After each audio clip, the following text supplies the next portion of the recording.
참마음으로 사무엘하 21장 10절의 말씀 같이 합독해 보도록 하겠습니다.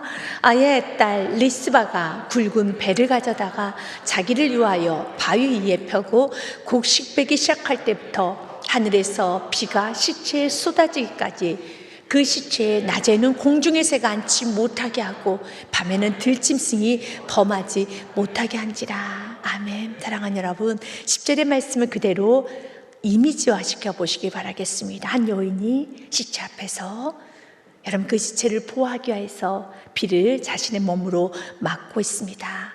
또한 들짐승들이 그 시체를 먹지 못하도록 그 시체를 지금 보호하고 있습니다. 그런데 이런 모든 행위를 하는 사람은 한 여인입니다.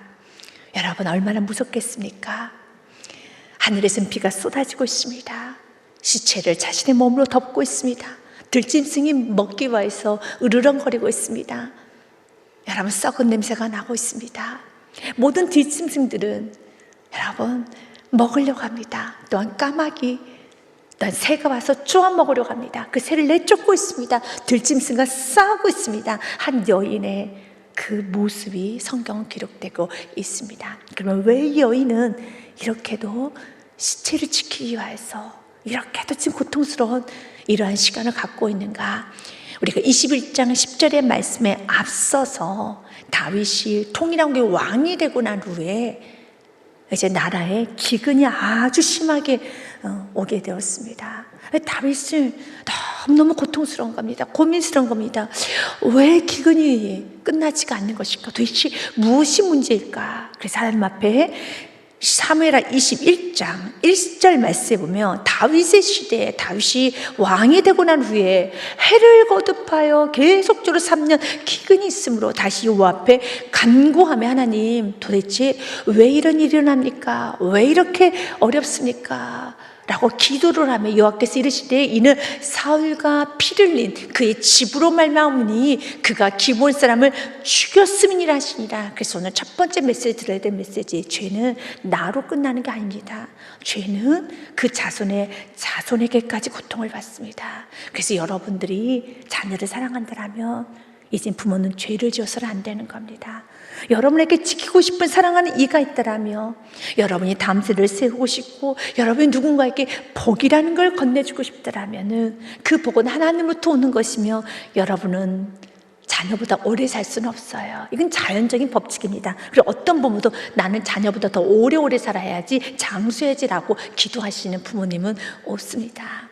자연적인 순리는 여러분보다 자녀가 훨씬 더 오래 사는 겁니다. 그래서 여러분은 자녀를 지켜줄 수가 없습니다. 그런데 여러분은 자녀를 사랑하지 않습니까? 또 사랑하는 이를 지키고 싶지 않습니까? 자녀만 사랑합니까? 그 자녀가 결혼한 후에 여러분 아가를 낳았습니다. 손자, 손녀를 낳았습니다. 얼마나 사랑스럽습니까? 그럼 모든 나의 자녀와 또 자녀의 자녀, 자녀의 자녀의 자녀까지 여러분들이 지키고 싶다라면 여러분은 자녀보다 오래 살 수 없다는 것도 기억하시고 지키고 싶다면 오늘 죄 짓지 마십시오. 죄는 나로 끝나는 게 아닙니다. 오늘 성경은 이 여인이 왜 이렇게 고통스러운가? 이 모든 문제 시작이 무엇인가? 오늘 또 성경은 이렇게 말합니다.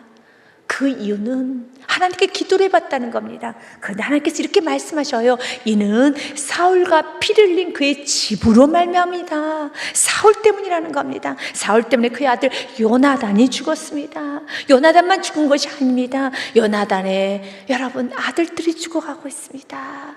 물론 요나단을 인하여서 요나단의 아들인 무비보셋은 살아남았습니다. 그러나 사울의 다른 요나단 말고 아들들이 있었습니다. 그 7이 다 죽습니다. 사랑하는 여러분 기억하셔야 됩니다. 죄는 나로 인해서 끝나는 게 아닙니다. 죄는 그것에 대한 그 대가가 대대손손이라는 것입니다. 그래서 그 부분에 있어서는 신명기 28장의 말씀을 기억하셔야 됩니다. 신명기 28장의 말씀에는 복도 있어요. 여러분 내가 순종을 하면은 부족하지만 내가 하나님 앞에 정말 순종하면서 하나님 앞에 살기 시작하면은요 천대복을 받아요.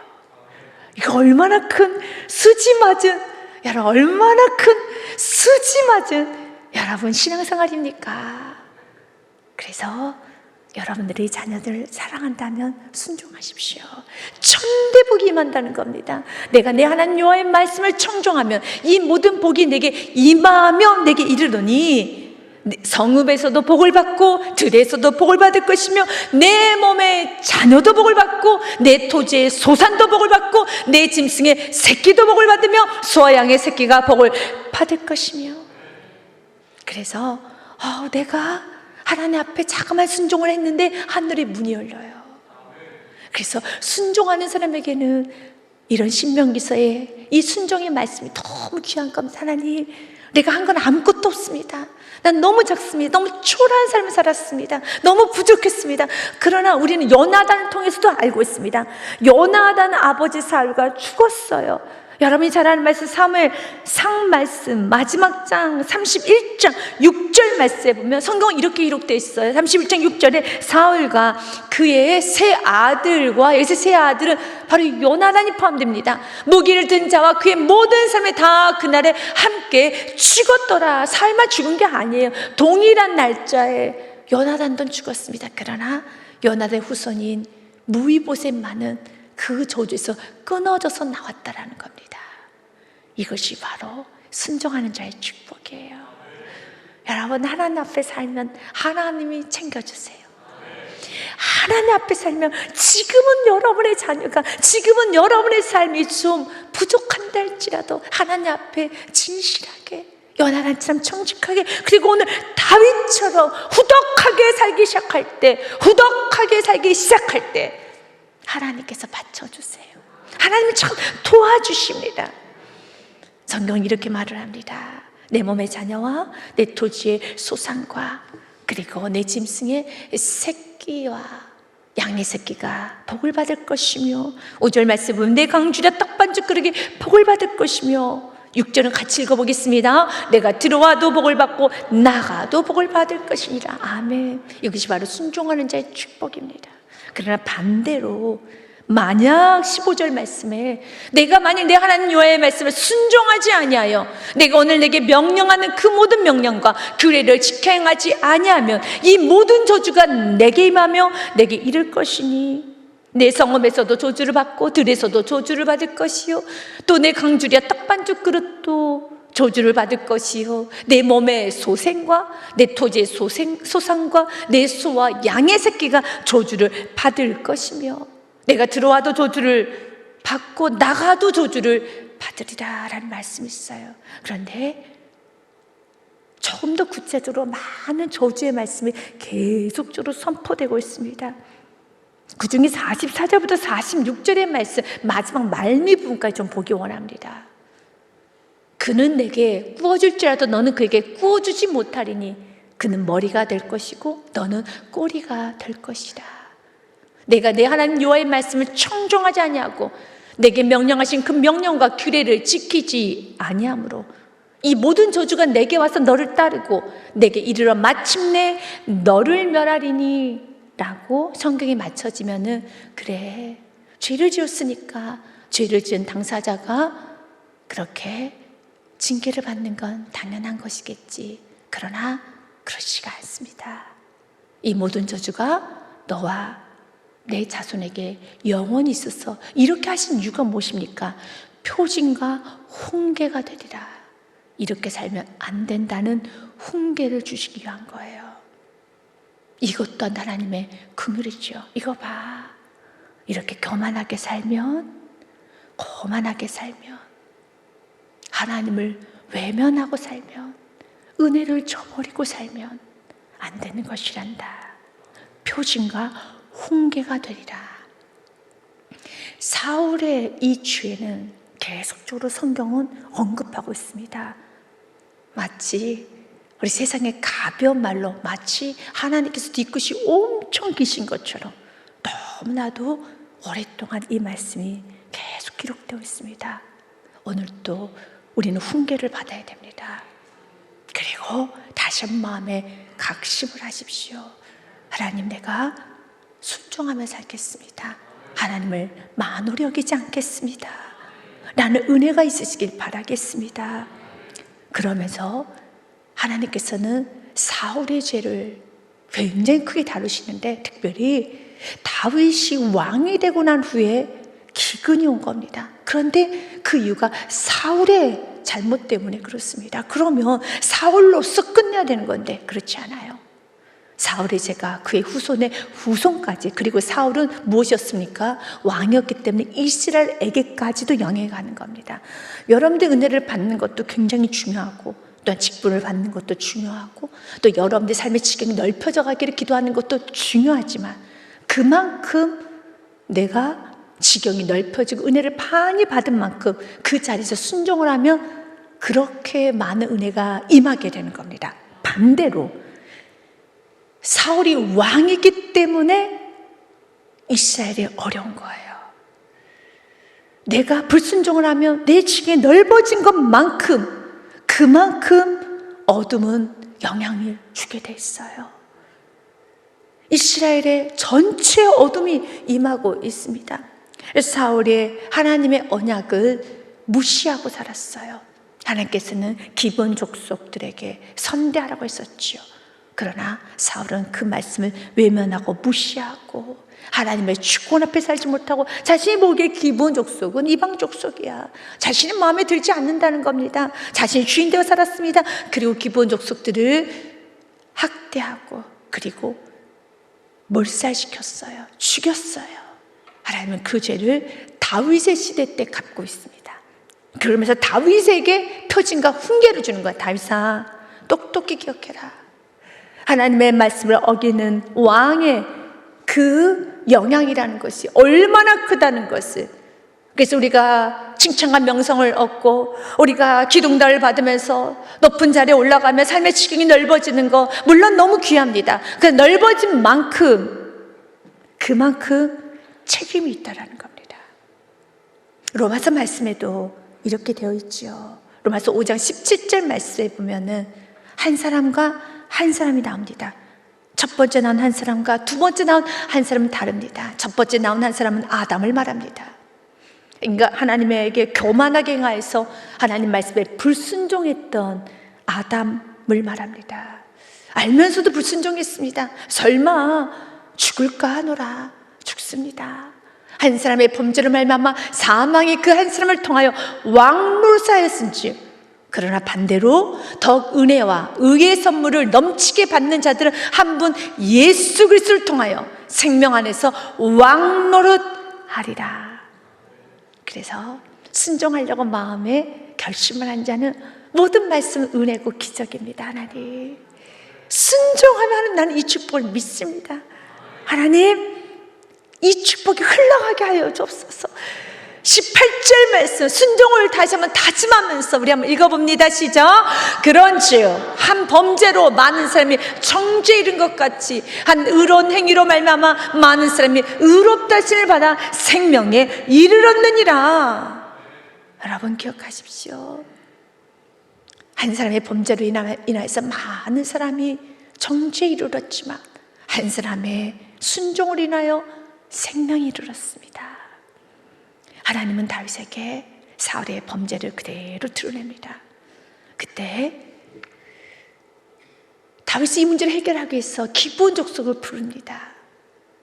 너희들 마음이 많이 아팠구나, 힘들었구나 라고 하면서 어떻게 했으면 좋겠느냐 라고 물었었을 때 기도원 족속들이 이렇게 말합니다. 5절과 6절 말씀에 보면 그들이 왕께 아뢰되 우리를 학살하였고 또 우리를 멸하여 이스라엘 영토에 머물지 못하게 하려고 모해한 사람의 자손 7사람을 우리에게 내주소서. 여호와께서 택하신 사울의 골 기브아에서 우리가 그들을 여호와 앞에서 목매어 달겠나이다 하니 왕이 이르되 내가 내주리라 하니라. 땅에서 풀지 않으면 하늘에서 풀리지 않아요. 땅에서 매면 하늘에서도 매입니다. 진실로 너희에게 이르노니 무엇이든지 너희가 땅에서 매면 하늘에서도 매일 것이요 무엇인지 땅에서 풀면 하늘에서도 풀리리라. 우리가 생각하기에는 하늘에서 풀면 땅에서는 자동적으로 풀리는 거 아닙니다. 먼저 땅입니다. 땅에서 매면 하늘에서도 매요. 땅에서 풀어야지만 하늘에서도 풀리는 겁니다. 그래서 다윗은 이 땅의 걸 풀기 시작합니다. 땅에서 풀지 않으면 하늘에서 풀리지 않습니다. 그래서 여러분들이 풀어야 되는 관계, 용서를 빌어야 되는 관계가 있다면 그 사람이 살아있을 때 푸십시오. 이건 너무 놀라운 기회예요. 그리고 여러분들이 용서를 빌어야 되는 사람이 있다면, 여러분들 땅에 매인 것들이 있다면, 여러분들 가족 관계에서도, 부모 자녀 관계에서도, 여러분 이웃과의 관계에서도 매인 것들이 있다면 푸셔야 합니다. 그래야지만 하늘의 축복이 옵니다. 다윗은 그걸 풀어가기 시작한다는 겁니다. 그래서 우리는 감사함으로 하나님, 내가 기회가 있을 때 땅에 맺던 모든 걸 풀기 시작합니다. 하나님, 풀어나가기 시작하겠습니다.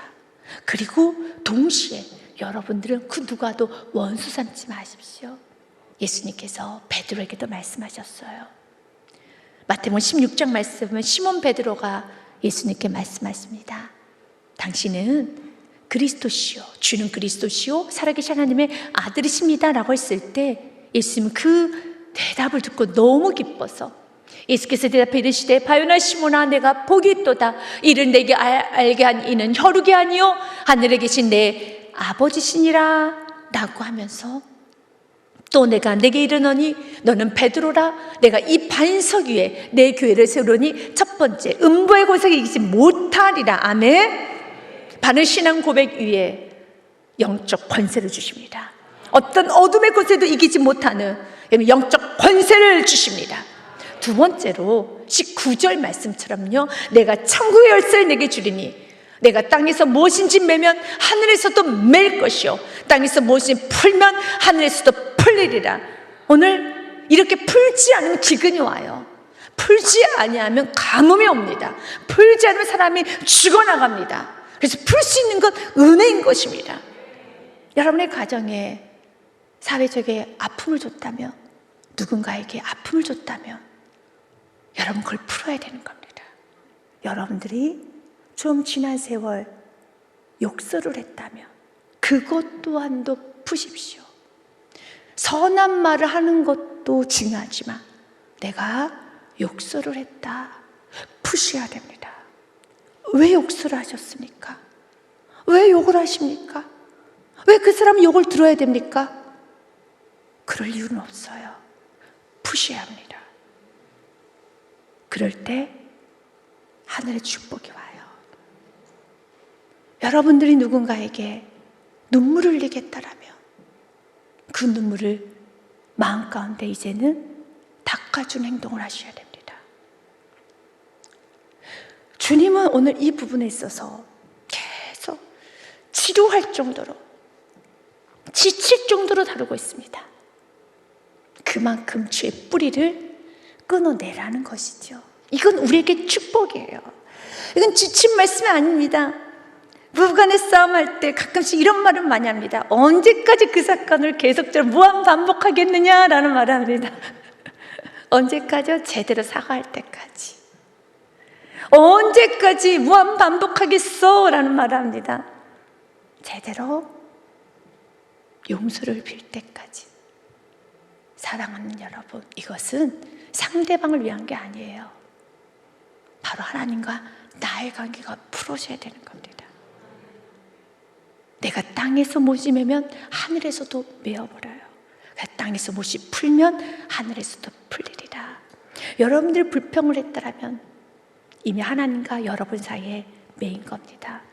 그렇다면 그것을 여러분들 하나님 앞에 하나하나 끄집어내면서, 하나님, 내가 불평했습니다. 내가 이렇게 불순종했습니다. 하나씩 푸십시오. 이건 축복입니다. 하나님께서는 너무 좋아하실 것입니다. 대충 넘어가려고는 하지 마십시오. 하나님께, 무엇이 하나님께서 여러분에게 뭘 못해줬다고 하나님 앞에 이렇게 자꾸 불평을 해서 하나님의 마음을 아프게 하십니까? 하나님은 듣고 계세요. 하나님 보고 계십니다. 그 하나님과의 관계부터 풀어나가셔서 이제는 하나님, 내가 누군가의 용서를 받고 싶은 것처럼 낯던 하나님께 용서를 구하셔서 내가 하나님 앞에 지나쳤던 부분이 있다라면 하나님께 나아가십시오. 그러면서 우리에게는 굉장한 중요한 말씀이죠.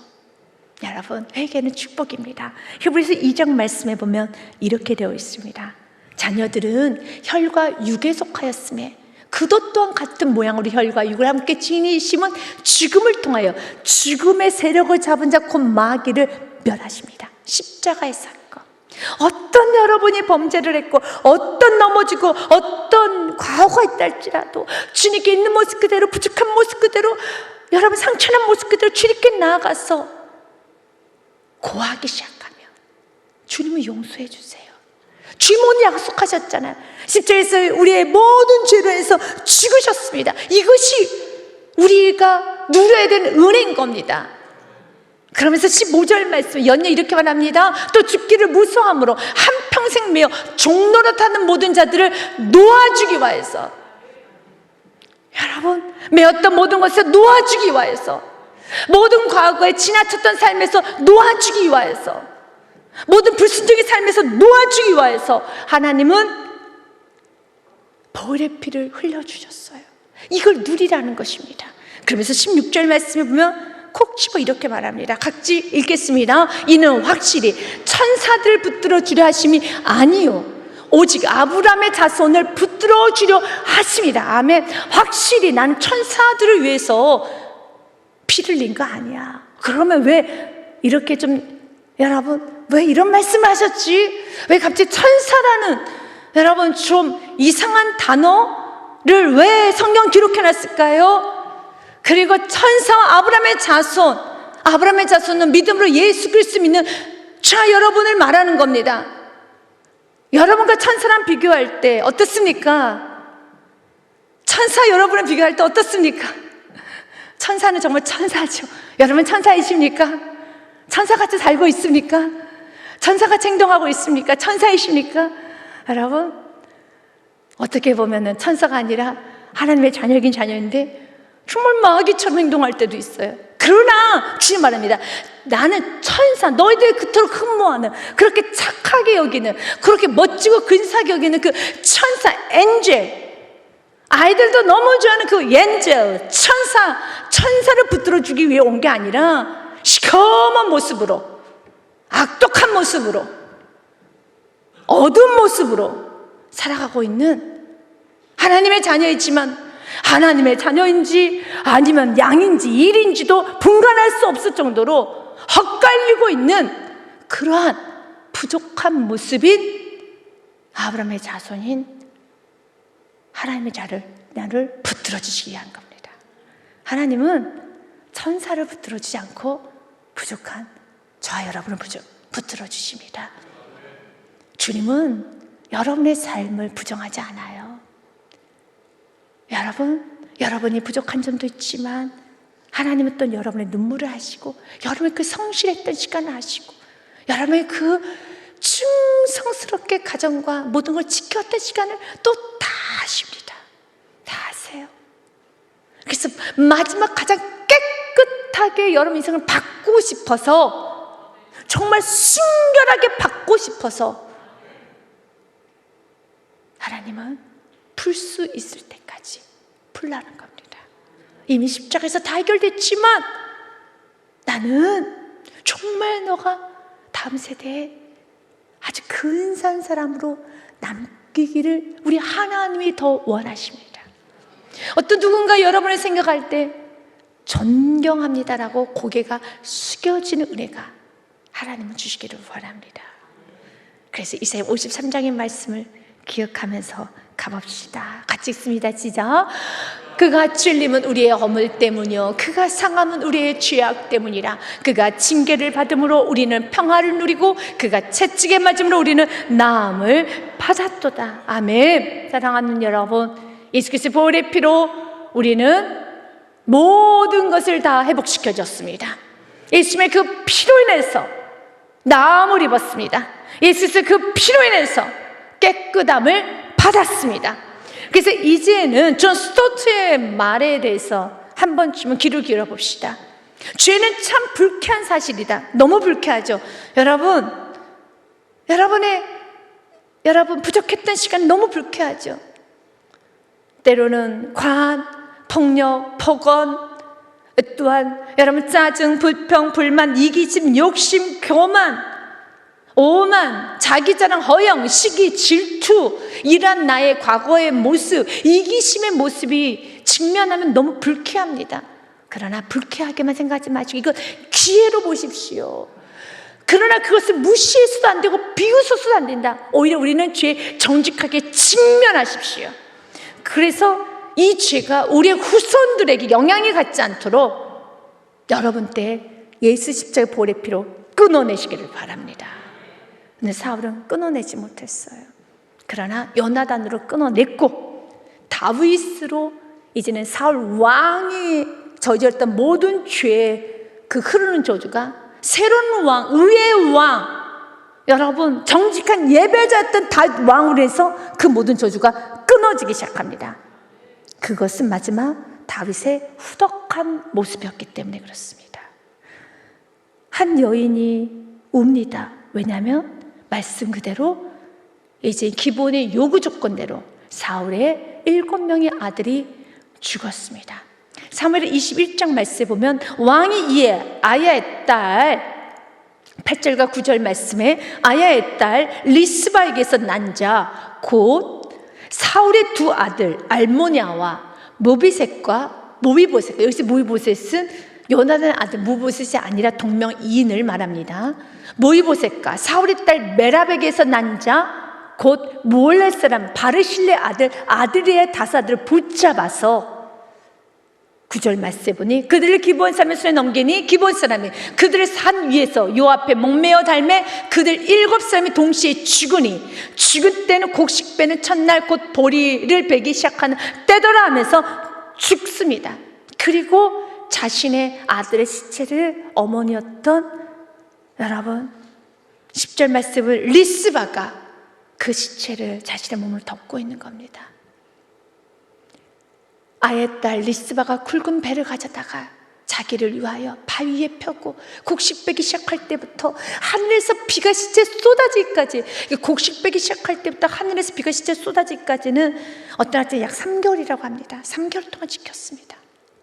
3개월 동안 그 자리를 지켰어요. 들짐승부터 지켰습니다. 새로부터 지켰습니다. 그 누구도 앉지 못하게 하고 밤에는 들짐승이 범하지 못하게 한 자 그 소식을 11절 말씀에 보면 이에 아야의 딸 사울의 첩 리스바가 행한 일이 다윗에게 알려지면 여기서 이제 두 가지입니다. 첫 번째는 왕이 행했던 그 일, 또 그로 인해서 가뭄이 왔으면 하나님께서 명하셨던 그 일을 행했습니다. 그런데 너무 과하게 그것에 대해서 애도를 표하게 되면은 자칫 잘못하면 다윗에게 반역을 한다라고 생각할 수 있는 충분한 이유가 됩니다. 이것은 다윗의 개인의 감정이 아닙니다. 하나님께서 그 명령하셨고 그리고 내어준 것입니다. 그런데 마치 한 여인이 너무 울기 시작하면 다윗의 자리가 점점 더 작아지기 시작하겠죠. 그리고 다윗은 얼마든지 이 여인을 사울의 첩이기 때문에 죽일 수 있죠. 아, 이 여인도 이 싹을 끊어내야 되겠구나 라고 죽일 수도 있겠죠. 그런데 다윗은 그렇게 하지 않습니다. 무엇을 인정해 주는가? 어머니의 슬픔은 인정해 줍니다. 주님은 우리가 정의가 있기를 원합니다. 믿음이 있기를 원합니다. 소망이 있기를 원합니다. 그러나 그 위에 사랑이 있기를 원합니다. 고린도전서 말씀 13장 말씀에 보면은 1절과 2절 말씀에 보니 이렇게 되어 있어요. 내가 사람의 방언과 천사의 말을 할지라도 사랑이 없으면 소리가 나는 구리와 울리는 꽹과리가 된다라고 합니다.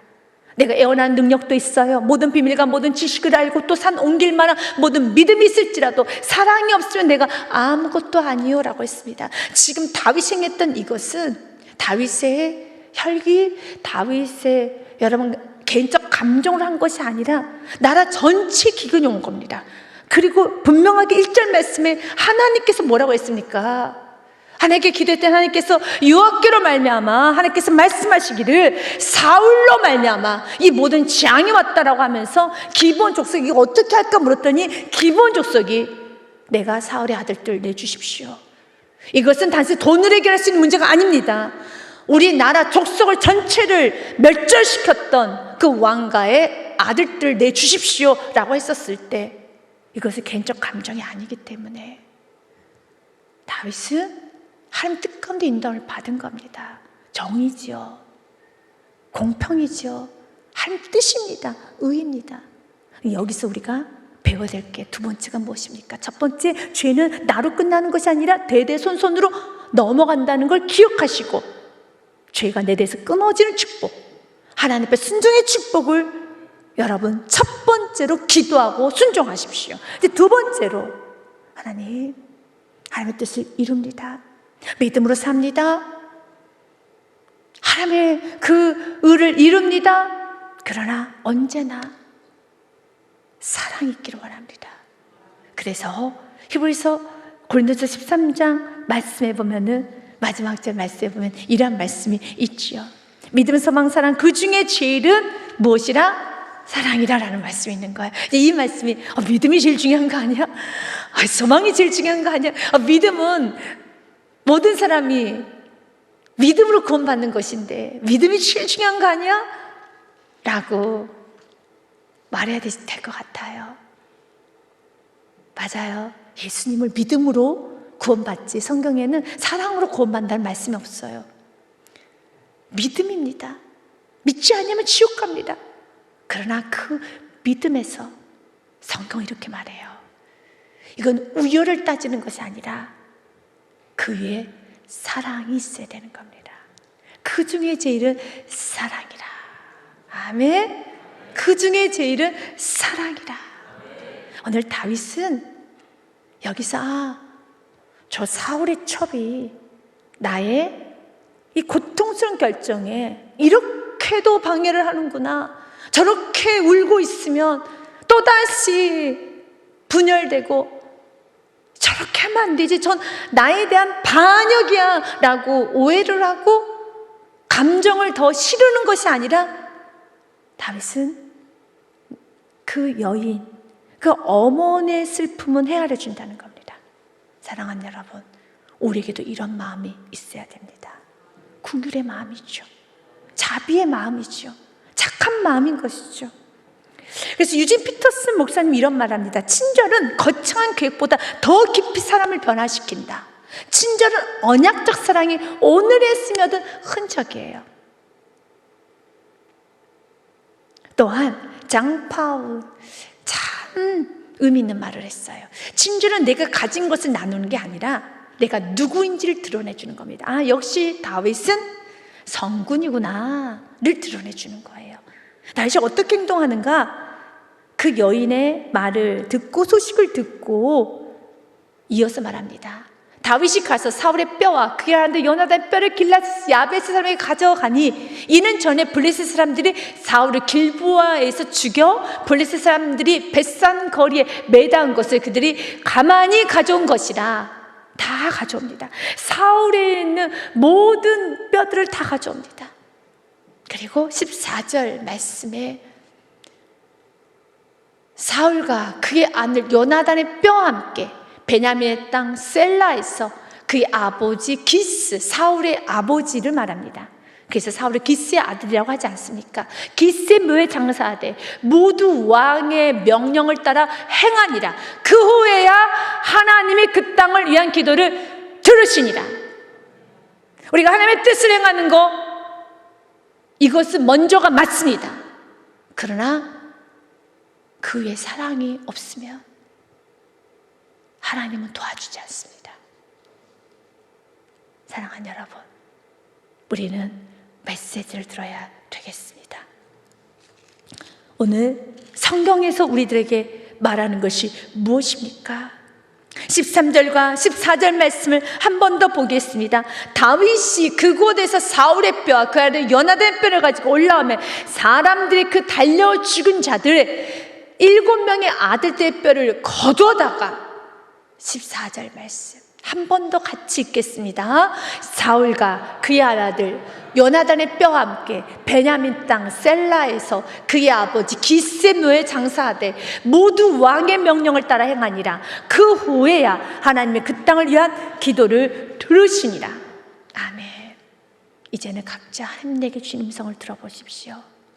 하나님, 이제 내가 분명한 말씀을 가지고 옳고 그름을, 시시비비를, 또한 말씀과 타협하면 안 되죠. 기준이 있어야죠. 진리를 외쳐야죠. 그러나 그 다음에 나의 악과 혈기가 하나님의 축복을 받고 있지 않은가는 돌아보셔야 됩니다. 그리고 그 혈기를 거두셔야 됩니다.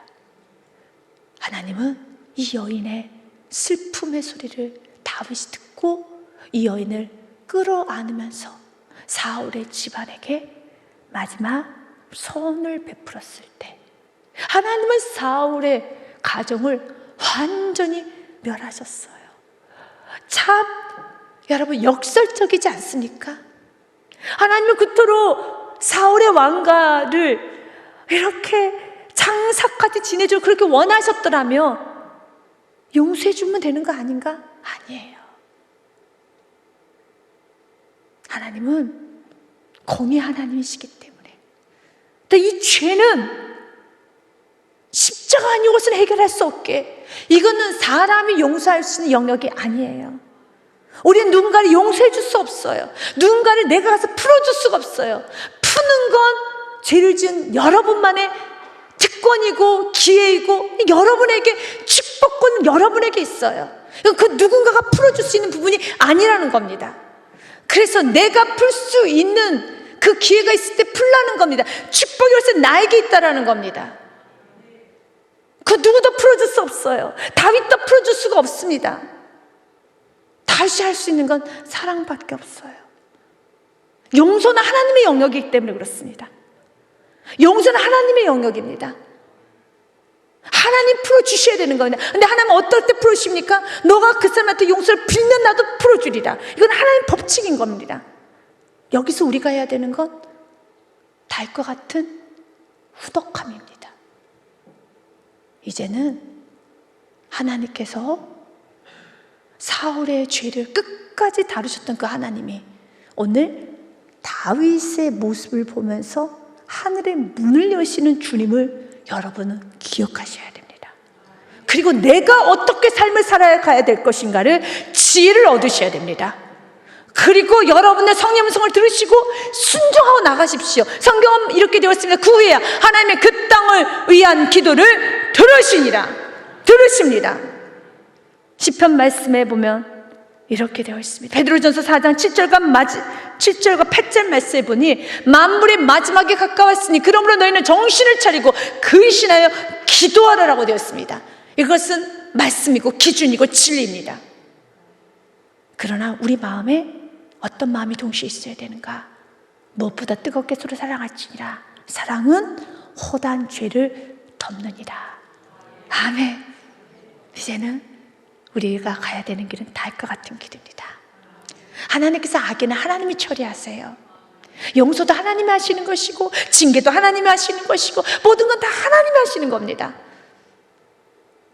여러분이 원수를 갚을 생각도 하지 마시고 보복할 생각도 하지 마시고 그 어떤 것도 생각하지 마십시오.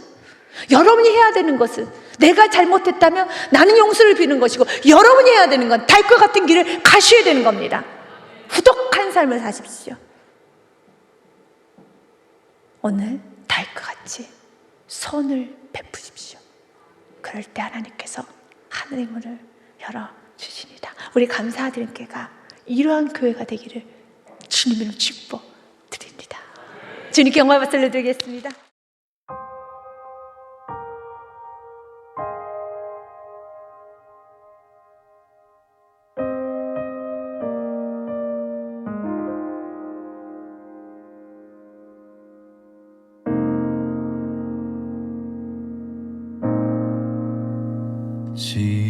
지금까지 지내온 것 주의 크신 은혜라. 한이 없는 주의 사랑 어찌 이루 말하랴.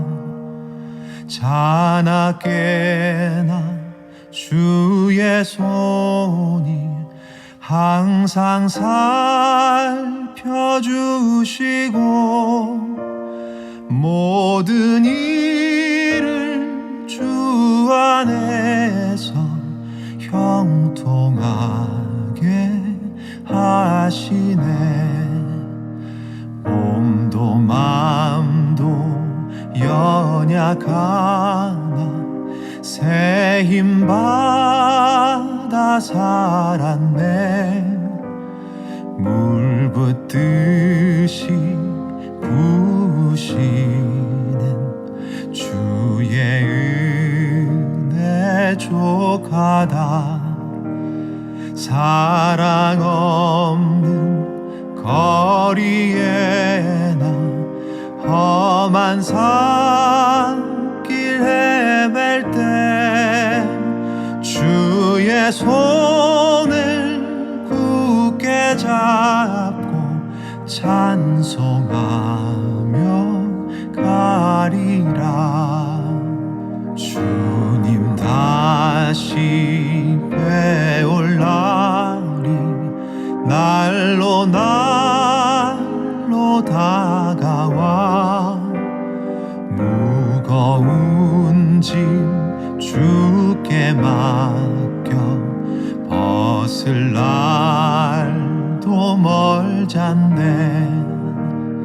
나를 위해 예비하신 고향 집에 돌아가 아버지의 품 안에서 영원토록 살리